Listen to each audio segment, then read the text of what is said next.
Bet the Breeders' Cup with the DRF app. The Daily Racing Form app is a highly rated, powerful tool that makes handicapping and wagering fast and easy, putting you in position to win big at the races. Register today to double your first deposit up to $250. Get the DRF app now.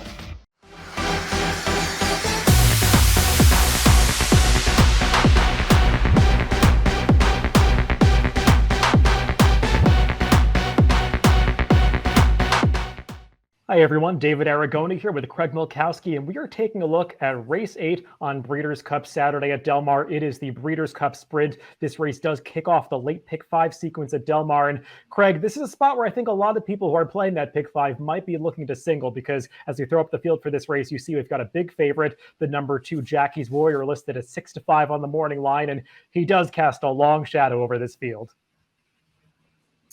He does. This is one of those, if I could get 6-5 from a bookmaker, I'd take it and run. I'd bet as much as they will let me. I think he's a real standout in here. We're going to talk more about why as we go through the field, but he's just been dominant this year. So no real knocks on Jackie's Warrior. And as we move on to the Timeform US pace projector, really no surprise to see Jackie's Warrior shown on the front end. There's no flag for this race indicating a fast pace or favoring a particular running style, but he could face some pressure from some other horses. The Japanese Invader, the number 4, Matera Sky, is showed in second. He does have one prior start in the Breeders' Cup Sprint where he did show speed, but Jackie's Warrior, Craig, he's just so fast. It seems like Joe Rosario can place him wherever he wants. Yeah, it's. I think the interesting horse on the pace projector is going to be Following C and what John Velasquez wants to do with him, because he's a horse who won wire to wire last time out in the Vosburg. He did it setting a solid pace. I wouldn't say it was fast by any stretch, but I'm just really curious what they're going to do with him, because I thought it was probably about as bad a draw as he could have asked for. Given his speed, I think they would much prefer to be outside Jackie's Warrior and not be on the rail. So if there was one horse maybe that will show a little closer than what he's on the pace projector, I would go with Following C. Jackie's Warrior, definitely the horse to beat in this race. And let's take a look at potentially his finest moment of 2021 when he won the 8 Challenge Jerkins. And Craig, at the time, we said this might be the race of the year, because the show that he put on with Life is Good was just so exciting, thrilling stretch drive here. And I just love the grit and determination that Jackie's Warrior showed coming back on the inside to beat Life is Good. And there just might not be a rival as good as Life is Good in this Breeders' Cup Sprint. Yeah, I don't think there is. It's a shame Life is Good is going in the dirt mile, because you'd almost love to see these two hook up. I understand why the connections wouldn't want to, because I don't know that I'd want to face Jackie's Warrior.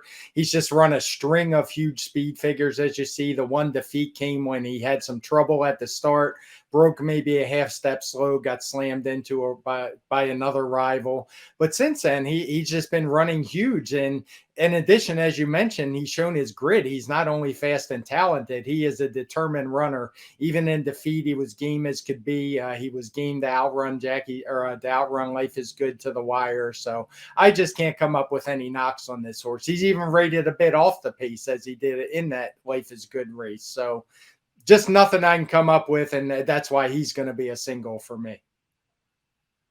Yeah, like you, I've just fallen in love with this horse. He has so much grit. He's brilliant speed. I mean, he's really developing a resume that makes him almost on par, as long as he can win this race, with his stablemate winner of this from 2 years ago, Mitoli. He's developing that kind of clout in the sprint division. And we saw what he could do when they allowed him a slow pace last time in the Gallant Bob. But you see all that red scattered through his Timeform USPPs. He's handled plenty of fast paces in the past, so I wouldn't be too worried about some other horses showing speed to his outside. Jackie's Warrior, strictly the one to beat in this Breeders' Cup Sprint, but he is facing some other rivals with credentials, including another 3-year-old, Craig, who's drawn all the way on the outside. That's Dr. Scheibel, who's coming into this race with a 5-race winning streak. Doesn't quite have the speed figures of Jackie's Warrior, but let's take a look at his victory last time out in the Santa Anita Sprint Championship. An unusual situation here, because his rein broke on the backstretch, and Flavien Prat had to show quite a bit of horsemanship to really guide this horse to the wire without any adversity. Yeah, it's kind of interesting. A lot was made out of that broken rein, and I don't want to go so far as to say it actually helped him, but it looked like he was a horse who was going to get stuck on the rail, maybe be behind another speed horse. And when that happened, he moved up inside the speed, took the lead, and I think it actually resulted in a fairly easy trip. The pace was pretty slow that day. He's done nothing wrong. He just keeps winning. The one problem I have is he just hasn't run very fast. You can see this time form US speed figures. He actually topped out in that race with a 113. He did run a 119 final time speed figure. I wouldn't have any argument with somebody that wanted to judge him more off of that final time number because he's proved he's not a need to lead type horse, but it's still a long way to go to the 130s that Jackie's Warrior runs. The thing I do like about Dr. Scheibel, you can see in his PPs, he's able to adapt his running style to whatever kind of pace scenario he encounters. He came from off the pace when they went fast up front two back in the Bing Crosby, but he was able to go to the lead last time at a slow pace in the Santa Anita Sprint Championship. That was his best time form US speed figure, but you see that race rating box on the left side, color-coded bright red. That indicates a speed favoring pattern that day. And when I watch all the races from that October 2nd card at Santa Anita, I felt like there was a rail bias. I mean, you can make that determination for yourself if you want to look up the chart for that day. But I thought that the rail was yielding a real advantage on that October 2nd card. And I think that might have carried Dr. Scheibel a little bit. And Craig, perhaps that worked against the next horse we're going to talk about, CZ Rocket, because he was never on the rail in that Santa Anita Sprint Championship. And he did kind of hang in the late stages. Maybe that was because of the track profile and the slow pace. Yeah, I was going to bring up that track bias. I think it was pretty pronounced that day. The rail was definitely the place to be. And I actually thought CZ Rocket made a pretty good run into it. It looked like he was going to get into the exacta, but he just couldn't wear down Flagstaff, who was inside of him. Unfortunately, that one had to be retired. It was talk of him running in here, but I think CZ Rocket, while not really a win contender, is a horse who has a shot to fill the exacta here. Another 3-year-old with a potential chance in this race is the number 1 Following C. He's the winner of the Vosburg in New York. And let's take a look at that victory last time out.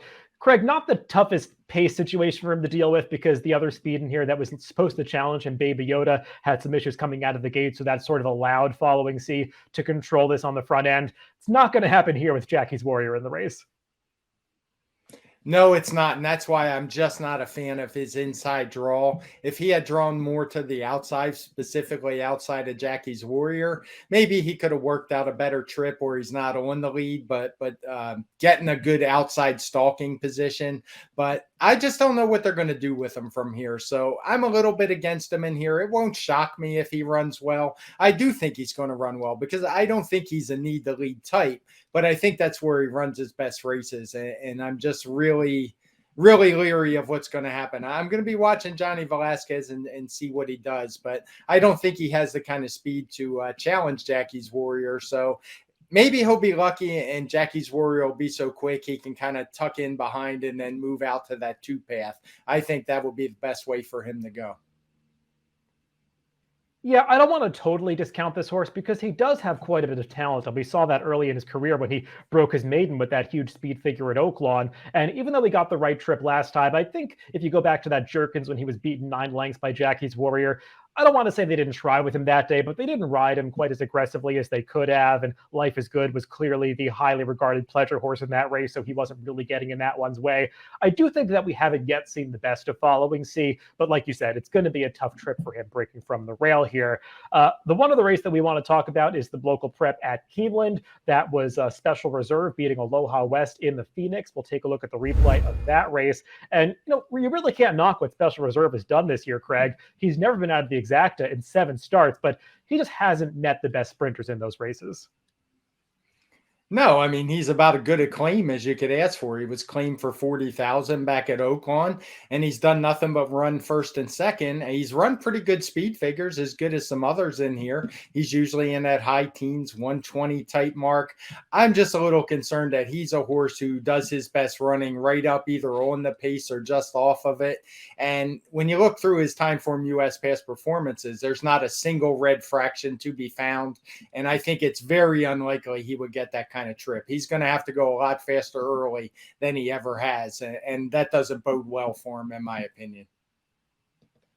Yeah, the horse that I was more interested in coming out of that race was the closing second place finisher, Aloha West. He just is one that could pick up the pieces in this Breeders' Cup Sprint, because I think this is the kind of race that if they ride Jackie's Warrior aggressively, I wouldn't be surprised if it kind of falls apart behind him if Jackie's Warrior wins. And we'll throw up our picks for this race, and you can see I actually put Aloha West second behind Jackie's Warrior under that potential circumstance if he's able to pick up the pieces for second. Same thing with CZ Rocket. I put him in fourth with Following C third. But Craig, we both landed on the favorite here, Jackie's Warrior.